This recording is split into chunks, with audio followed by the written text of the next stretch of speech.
Hello everyone, welcome back to this channel. In this video, I will show you the easy and clear steps on how to disable search for text when starting typing Firefox Windows 10. So how to disable search for text when starting typing Firefox Windows 10. Make sure you keep watching this video until the end. Let's get started right away. Firstly, just go to Firefox browser on your computer or laptop.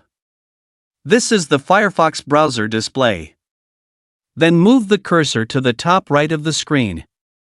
Here are lots of menu options. Then tap the three-line icon here. And a scrolling menu will appear like this. And tap the settings menu here. Now here it is in the settings menu. Enter the general menu. Now here it is in the general menu. Scroll down to find the browser menu. Now next. Tap search for text when starting typing.